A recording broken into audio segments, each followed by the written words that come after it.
نشرب شويه من العصير. ميلك سموزي،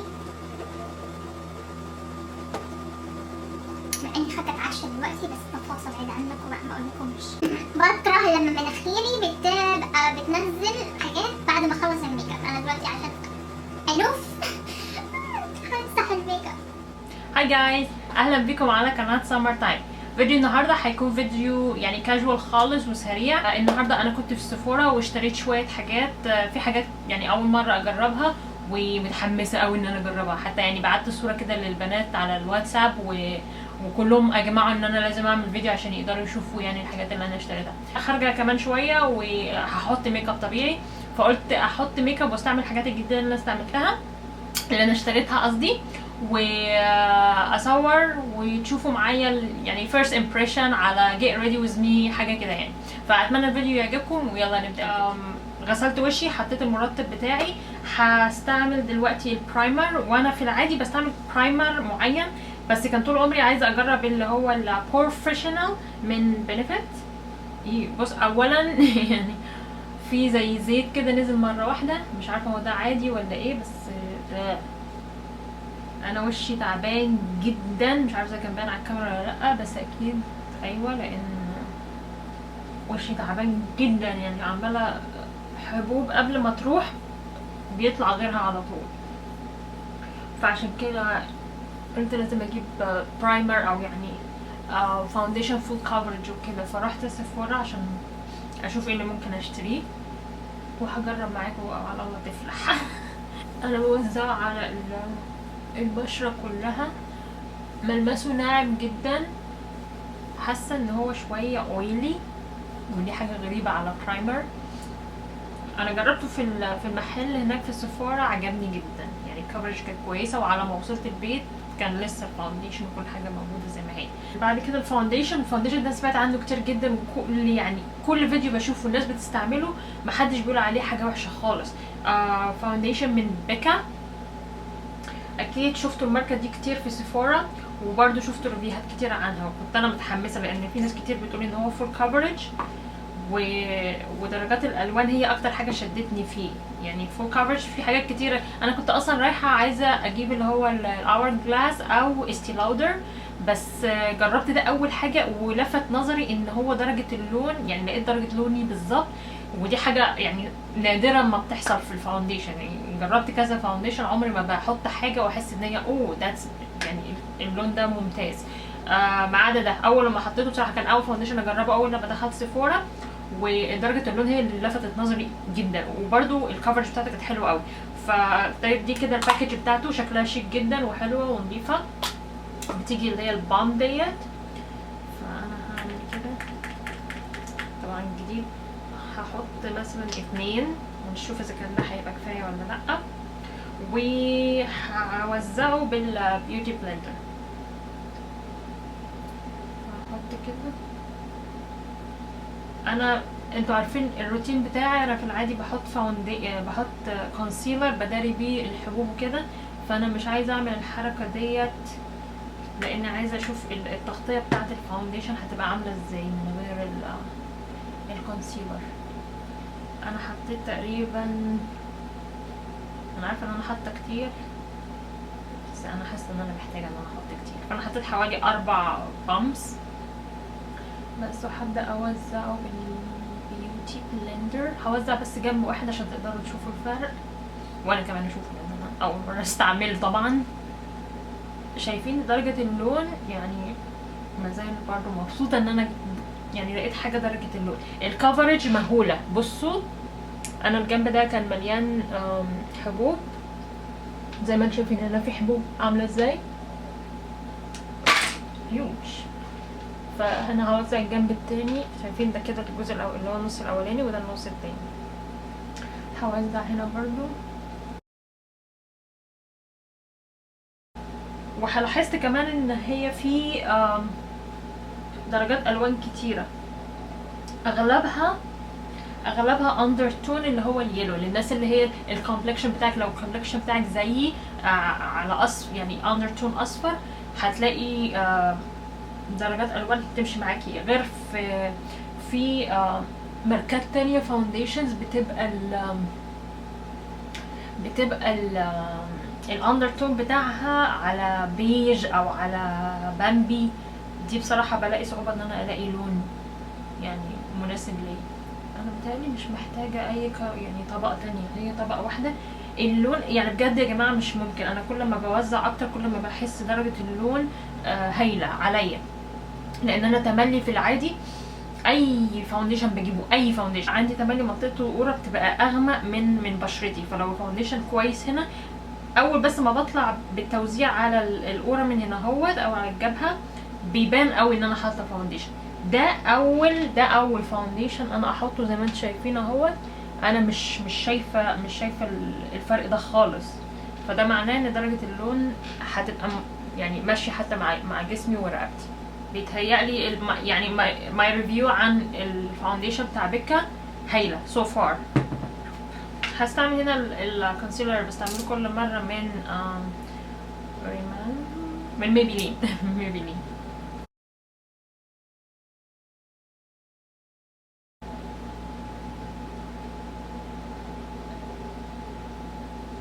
انا مش هعمل هايلايت كتير، بس في الاماكن اللي انا في العادي بعمل فيها.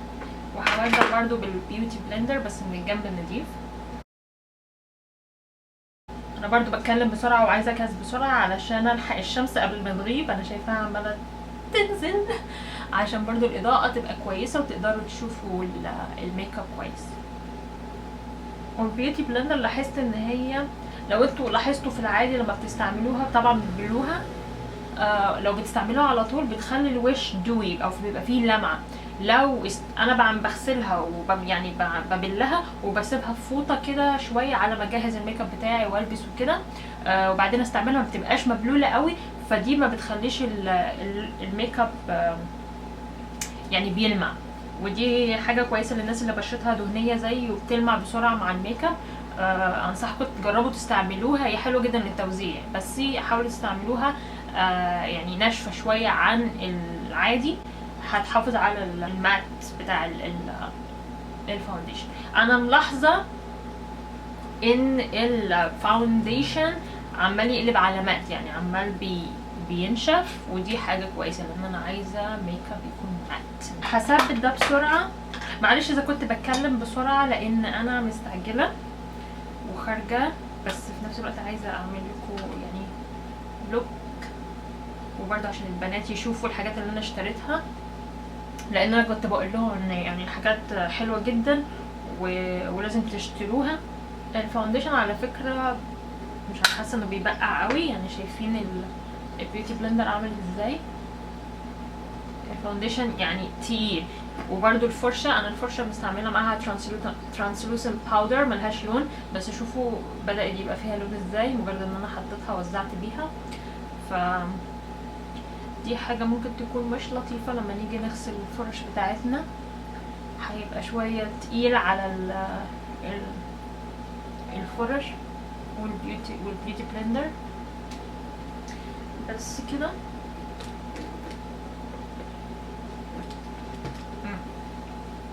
انا كده خلصت الحواجب.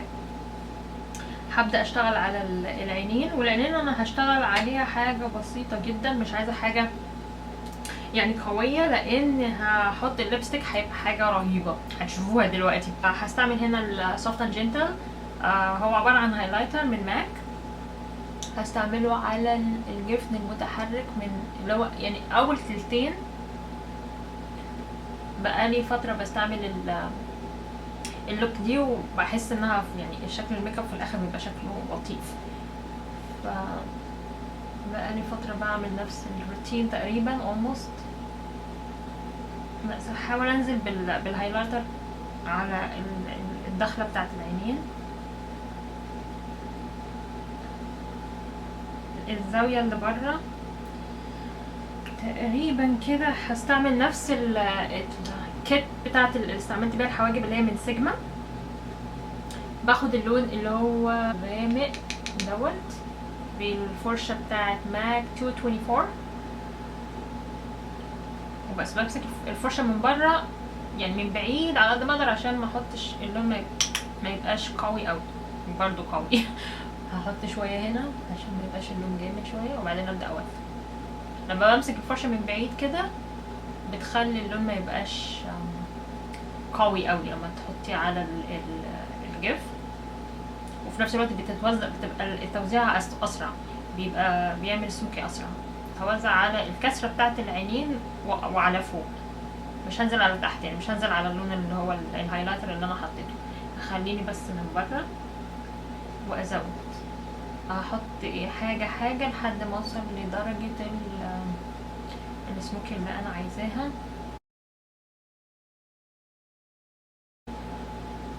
انا بحاول اوزع على قد ما اقدر.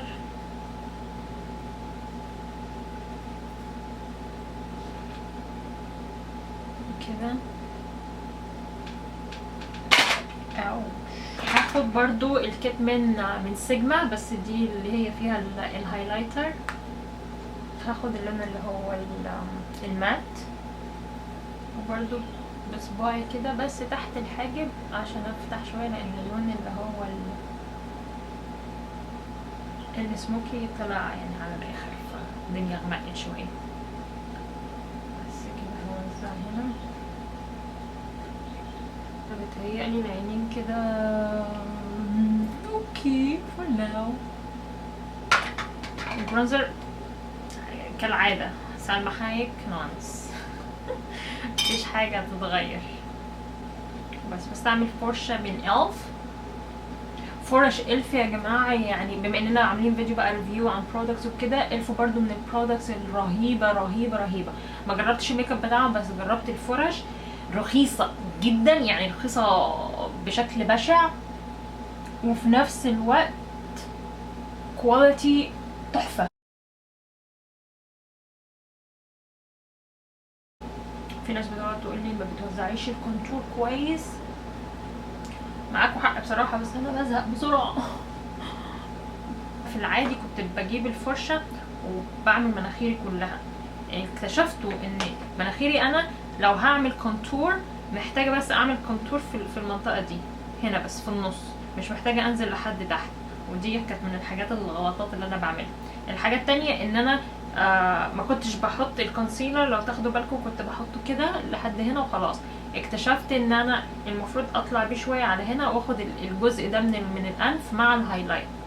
فلما بعمل هايلايت هنا وبعمل بس كونتور هنا بتطلع مظبوطه غير قبل كده. دي من الحاجات اللي بتبين لكم ان الميك اب عباره عن براكتسينج. يعني الناس اللي بتقعد تقول انا لما بحط ميك اب شكلي ما بيبقاش مظبوط او بتاع، عادي، كل الناس كده. محتاجه انك تعملي براكتس، تجربي كذا حاجه، تجربي حاجات مختلفه. مع الوقت هتقدري تفهمي وشك وتفهمي بشرتك وتعرفي ايه اللي بيمشي معاكي. بس كده ممكن من تحت. انا في العادي كنت بحط البرونزر كله على المنطقه دي، وكان بيبقى شكلي بصراحه مش وحش، بس يعني كان بيبقى شكلي غريب. بس بتخلي المناخير رفيعه، بتخليها صغنونه كده وصنوعه. البلاشر هنا هستعمل حابه استعمل البينك، بس عشان الليبستيك هضطر استعمل حاجه على اورنج شويه من جوردانا بنفس الفرشه بتاعت البرونزر. هحط بس كده على العظمه بتاعت الخد من فوق، وبرده همسك الفرشه كده من بعيد عشان يعني الموضوع ما يزيدش مننا.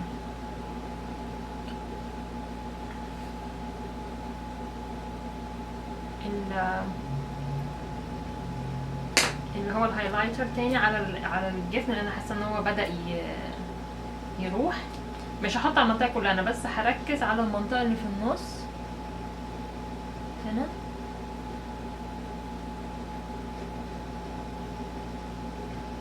لان الحركه دي لما بتحطي اي حاجه بتلمع في الجزء اللي في النص ده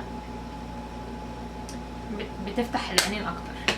العينين انا مش هعمل ايلاينر ولا اي حاجه، هخليها بسيطه، لان هنستعمل بقى المنتج اللي انا جبته اي اوبننج ماسكارا من بوبي براون. مش ممكن، انا شفت عنها فيديو واحد بس ما صدقتش بصراحه اللي شفته، بس لما شفتها في سيفورا قلت اجربها. من اول لما حطيتها مش ممكن، يعني انا بتهيألي يعني سوق الفيك ايلاشز هيقف. فانا هوريلكم بقى تجربه عمليه كده لايف. ده شكل رموشي في العادي. اوكي كاميرا فوكس اهي تمام. هعمل بس طبقه واحده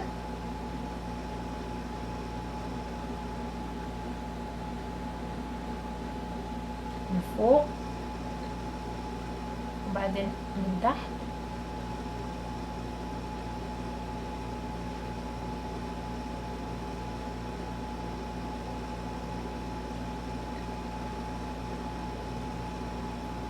يعني بجد دي هتريح ناس كتير جدا اللي بيبقوا عايزين يستعملوا فيك لاشز وما يعني ما بيعرفوش يستعملوها او بتقرفهم لما بيجوا يحطوها بكده. دي كده من طبقه واحده، طبقه من فوق وطبقه من تحت. ودي العينين اللي هي ما فيهاش اي حاجه، بتطول بتكثف. ده اللي انا شايفاه دلوقتي. ما بتكلكعش يعني بصراحه ما فيهاش اي حاجه. شويه سميكه، حاسه انها تقيله على الرموش بس يعني مش اتقل من الرموش الصناعيه. برضو انا جربت ان انا اشيلها لان انا جربتها في سيفورا قبل ما اخد دش دلوقتي. فلما روحت غسلت وشي بتطلع بسهوله. انا حتى ما استعملتش ميك اب ريموفر، انا بس استعملت كوكونات اويل، زيت جوز الهند، وحطيت عليها كده طلعت على طول من غير ما تحبب ومن غير ما تعمل اي حاجه. بس زي ما انتم شايفين انا يعني مش محتاجه ان انا احط اي فيك لاشز ومش محتاجه حتى احط طبقه تانية، بس انا ممكن احط طبقه تانية زي ما انتم شايفين اهو. ما اعتقدش هحط على الرموش تحت لانها يعني زي ما انتم شايفين تقيله، وانا مش عايزه الرموش التحتانيه تبقى واضحه قوي، فهكتفي بس يعني بالنهايات بتاعه الرموش التحتانيه. مش هحط على الرموش كلها، وحاجه بسيطه بس لان انا اللوك دي مش عايزه تكون العينين يعني بارزه قوي او مبالغ فيها. عايزه اخلي الجفن التحتاني يعني شويه طبيعي. الحاجه بقى البرودكت الاخير اللي انا عايزه اللي جبته النهارده برضو عايزه اوريه لكم. ليبستيك بني، وانا في العادي دي مش الالوان بتاعتي خالص.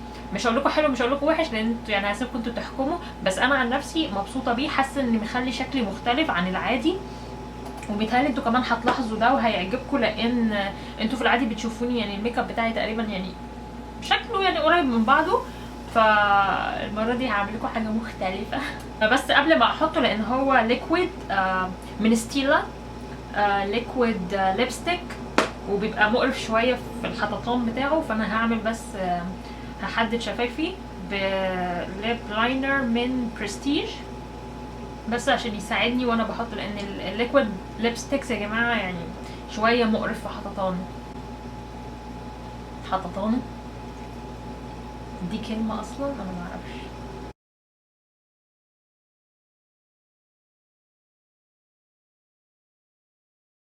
واللوك دي يا جماعه لو انتوا حابينها بتبقى تحفه مع النود ليبستيك. فلو انت واحده من مش عايزه تستعملي اللي هو اللي انا هحطه ده النود، انا ده العادي اللي انا بستعمله، بس انا النهارده عشان عايزه اجرب لكم حاجه مختلفه وعايزه اجرب الليبستيك اللي انا جبته الجديد. اللون من زي ما قلت من ستيلا اسمه ريكو. دي مش اول مره اجرب ليبستيكس من ستيلا. ما بتتروحش في اي حته يعني تقضوا الليل كله بتاكلوا تشربوا تعملوا اي حاجه، اللون ما بيتحركش من مكانه. بس مشكلته انه لما بتيجي تشيليه بيفضل يعني يسيب اثر على الشفايف، بس بيقعد يعني طول الليل ما بيروحش في اي حته. هبدا من النص مش هبدا على الحدود لان زي ما قلت بيبقى مقرف شويه في الحططان بتاعه، فانا هحط من جوه وبعد كده هبدا اوزع على بره بالراحه بفرشه.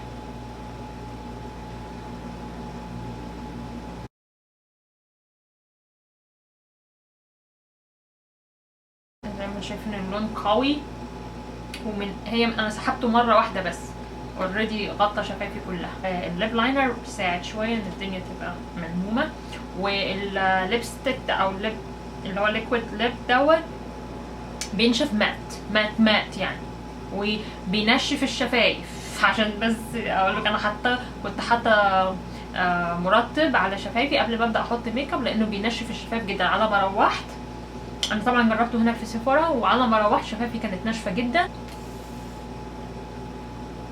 مختلف لون مختلف. احلى حاجه فيه كمان انه بيبيض السنان، انا حاسه اسناني انها بيضه. كده بتهيألي اللوك تمام. ممكن ابدا احط هايلايتر عشان الدنيا يعني مقفوله قوي. استعمل الفرشه بتاعت البلاشر احط بيها الهايلايتر بس كده من فوق، حاجه بسيطه. بحب قوي احط هنا. اوكي